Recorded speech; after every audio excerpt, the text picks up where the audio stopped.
David, thank you for joining me here on BIM Broadcast. Thank you for having me. So we're going to be doing another BIM Broadcast short live segment here. We're going to be talking with David from dRofus. Now, David, why don't we start a little bit with who you are and how you got into the data management world, because we're going to dig into that in a minute. Sure. Okay. So first of all, I'm actually a recovering architect. Nice. I always start it that way. Hi, David. Yeah, I am David Spehar. I'm a recovering architect. So yeah, my background is in architecture, project management. Was an early adopter of BIM and Revit back in 2002, something like that. Yeah, so just got kind of all geeked up about the design technology thing, and my career went from architecture, design technology, and then I decided, well, hey, I've done enough of talking to people about, if I have the same conversation one more time about why BIM is a good thing, I'm going to go crazy. So I decided I'll go sell software instead. There you go. Okay. So that's a good segue into that. Now, data management, I'm sure when you were practicing architecture prior to your recovery, that you ran into some issues on your projects on probably a semi-regular basis. Tell me about some of those issues that you run into before we talk about what was done to solve it. Sure. So, yeah, and by semi-regular, you mean all the time? Right, basically, yeah. Well, you know what, I was like a lot of people, early adoption of Revit and getting all excited about the fact that you're finally working in a database environment, right? So I was as guilty as the next guy of modeling everything because I wanted to create all kinds of cool schedules. Hinges, screws, everything. Exactly right. Names of brands on equipment. Exactly right. So yeah, I mean, you name it. But yeah, I mean, it was kind of an evolution from there. It was like, you start to see, it's like, okay, so the geometry's great, right? We need it, but everybody is obviously understanding that the data is what really has a life to it, right? Right. I mean, I get into arguments with people sometimes because I was a Revit user myself, but I really believe that models have a shelf life. Right. The data is going to live on. Exactly. So that's what kind of drew me to this whole information side of the BIM. Yeah. Well, and again, that's what BIM is, right? Building information modeling. It's less building 3D modeling. Right. And while the third dimension is a part of that information, it's not as critical as all of the rest of the metadata behind it. Right. Yep. And it can be as critical, but I think I think the challenge we're having right now is that we're in this process where we're creating models in order to get data. Right. And I think we're starting to see this sea of change where it's like, okay, let's create the data first to inform the models. Right. Because the geometry is important, but a lot of times the geometry can actually have more importance or increased importance if it comes from good structured data. Exactly. So it's not just something that's there because somebody put it there, but there's a reason why it's there. Right. So now a lot of these opinions and ideas, not opinions, I mean in a lot of cases it's fact, but a lot of this information you've acquired and you're now implementing this at dRofus. Tell me what dRofus does. All right, so what dRofus does is we're essentially, we're purpose-built for the creation and management of all that information. Right? Excellent. So we basically, you can think of us as kind of the glue that holds it all together. Sure. We're a cloud-based platform. Okay. And we essentially act as the source of truth from the very inception of, the ideal workflow is that an owner defines their design requirements inside of dRofus, so that data then can be handed off to a design team, and the owner says, this is what I want, these are the rooms I want, this is how big they are, this is the department, this is the stuff that goes into the rooms. Right. The design team can then basically refine that as they're going through all of their planning and programming efforts. Right. We synchronize with Revit, so again, the data can be there, but then it can validate that the geometry that lives in the Revit model is actually the right stuff. Exactly. Right? And as you make modifications inside of Revit, you can actually decide when you want to actually inform dRofus.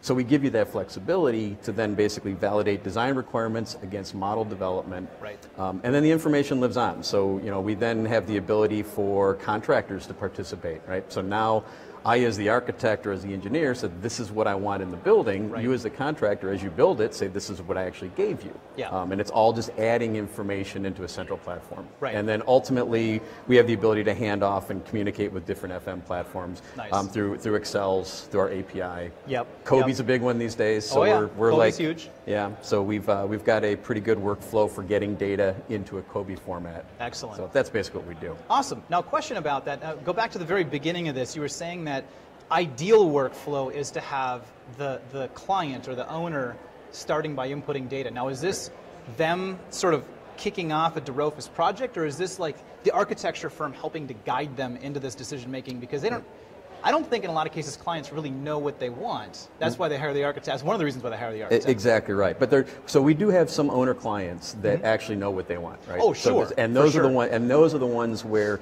we're actually managing their design standards for them. Right. So we have cases. Australasia Health Infrastructure in Australia. We're partnered with them, and they have very good defined design standards and guidelines. Right. So we create all those and we manage those inside of dRofus. Excellent. And then when an architect comes on and starts a new project, they basically give them a copy of that starting point. So what about the clients that aren't those mega clients? What about the mid-size and smaller size, say, clinic owners who want to be in this, or school systems that really aren't in dRofus yet? How do you go about that? Right. So then that's where we excel with being a tool for the design team. Sure. Right? So architecturally guided. Exactly right. And then that's when then they can get into, and a lot of designers, they'll do work in Excel. They do a lot of programming and so in Excel. We communicate directly with Excel. Right. So it's an opportunity for then the design team to basically aggregate information from the different, the planners, the programmers, if it's a healthcare project with equipment planners. So there's a lot of different people that have different responsibilities in planning the building. Yep. And basically what we do is we get that information out of people's heads and out of these get different... Get the expertise and consolidate it. So instead of having one guy in Excel over here, another guy with a Revit model over here, another person with a different Excel file here, we can aggregate someone's using a text document or a Word document, you're right. Exactly. Exactly cool. right. Yeah. Cool. That's great. So so we basically have the ability to support those various different workflows. Right. So one of the big topics of this particular seminar, this event here, is sort of machine learning, artificial intelligence. Is dRofus looking to this to kind of help not just guide the clients and have a database, but also have it think a bit for them and think for the design team and really forward thinking? Yep. I could tell you, but then I'd have to kill you. Oh, fair enough, fair enough. So they are guys, they're doing this. No. Obviously, it's that type of stuff's got to be on everybody's radar, right? I mean, because that's where we're heading. And I think, the way that our software is set up and how we function, it's just, you can only assume it's a natural progression, but yeah, absolutely. So one of the things I like to ask a lot of my guests on BIM Broadcast is, in the world of BIM, which is huge, right? Huge, kind of all-encompassing of all kinds of data, what is exciting to you that's coming, that you see on the horizon or that's about to hit market? Maybe it's just hit the market just recently. What do you see that's exciting you? What actually is exciting to me is actually this whole concept of where we're shifting from, we made the giant leap years ago from the CAD-based 2D delivery to the model-based, the model-driven design, I'll say. Mm-hmm. What really is exciting to me is I see there's a massive interest now in going to more data-driven design. Sure. Which is part of the reason I joined dRofus, because we fit into that workflow. But I mean, really, that's the thing that excites me about this, is I see that's the next evolution now, where people are recognizing that you can gain a lot and you can get to better solutions faster if you have good structured data. And whether you're putting it into dRofus, whether you're writing great Dynamo scripts, whether you're doing generative design, whatever the case may be, we're definitely seeing where people are relying more heavily on being a little bit more thoughtful up front in actually planning. When I put back my project manager hat on from years ago, let's not make a plan and I know, right? It's like, okay, let's start with a plan, right? So instead of everybody piling in a Winnebago and say, hey, let's go cross country, and then nobody brings a map, or money, or money, exactly right. But I think that's the thing that excites me right now. Is I'm definitely. I mean, are you seeing that? Are you seeing that there's a change now, or right? Yeah. Now, what are you seeing as far as the reception of this from some of the architecture teams that are sort of new to this sort of data-driven design world? Are you seeing them push back and go, no, this isn't for me? Or are you seeing them kind of go, yeah, this is interesting, we'll wait? Or is it like, hey, let's jump on this immediately? I tend to see one of two reactions. One is a glaze over. Okay, fair enough, yeah. This is not for me. I don't know what you're talking about. But I think there's one of two. It's like the people that are getting it, they really are very much going all in on how we can start to leverage this. Right? Yeah. And then if not, there's really the people that just, it's kind of going over their head right now. And we know for the demo, we'll catch you later. Yeah, exactly right. See you next convention. Exactly right. So what about the efficiencies to be gained in this process? Because right now we know what our workflow is, right? We know that it's going to take me this long to plan. We know that this many client meetings, this long for the design cycle, and then I hand it off and it's not my problem and I probably have to do some CA work. But like, is this making their workflows more efficient, or is it the same amount of time? Is it less efficient? Like, what are you seeing? I mean, obviously it's supposed to be more efficient, but what's reality happening? That's a great question. It's like a question I get every single time I try to say it. It's like, which is a fair question. It's like, okay, so as soon as you're going to add a new software, you know you're going to be paying for it. And more work up front. And so it's like, okay, so what is my payoff, right? I mean, the reality is that there's, I hate to use the buzzwords of you're improving quality and efficiency, but those really, I mean, that's two of the things people are really focused on. The reason why it's a buzzword. Yeah, exactly, exactly right. But yeah, I mean, when you start to look at the amount of effort that goes into, and think about like people that are doing like room data sheets, right? So printing out during, let's say a schematic design submission, or even earlier than that, you need to print out.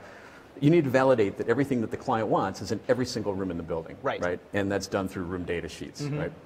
When you look at the amount of time that people spend manually inputting that and then creating PDFs and manually doing Photoshop images of floor plans and dropping those onto, that's a huge undertaking. We have the ability to essentially, once that structured data is created, you can just automate those reports. So in the reporting, in the printing out and creation of room data sheets itself, we've seen teams really save hundreds of hours on good-sized projects. That's fantastic. That's fantastic. Well, David, we're going to get to the closing portion of this little discussion here. All right. And I posed this question to you earlier and got you all kinds of nervous. So now it's going to come time for me to ask you this question directly, and that is, 1 minute soapbox. What is it that you want to talk about to the world? Doesn't have to be related. What is it that you want to share on your soapbox? Yeah, boy, you really threw me for a loop on that one. I figured. Actually, one of the things that really does drive me crazy, it always has, in the industry, so I won't talk about any personal stuff or anything. Fair enough. But the one thing that drives me nuts is this idea that people have started to interchange collaboration with coordination. Right. And that is one thing that drives me nuts, is that they are two completely different things. Exactly. I mean, you look at the definitions in the dictionary. I mean, collaboration is people working together to come up with a solution. Right. Coordination is making sure that things fit with each other. Right. So to me, while the two are related, they are different. They are totally different. Yes. And what's happening is that, and this drives me crazy, where we see teams are sitting through coordination meetings when they haven't collaborated. Right. So coordination is meaningless if you're going to point out a duct that's hitting a beam or something like that, if you haven't sat down and collaborated on... Constantly chasing your tail. Exactly right, exactly. So that's my soapbox, is start collaborating, and coordination will be much easier. Exactly. I like it. I like it. David, thank you so much for your time today. I really appreciate it. Sure. Look forward to possibly talking with you more in the future, maybe a longer session. We can sit down and do maybe more discussion about dRofus. But for today, thank you so much for your time. Sounds good. Thanks, Shawn. Have a great day. Yep, you too. Yep.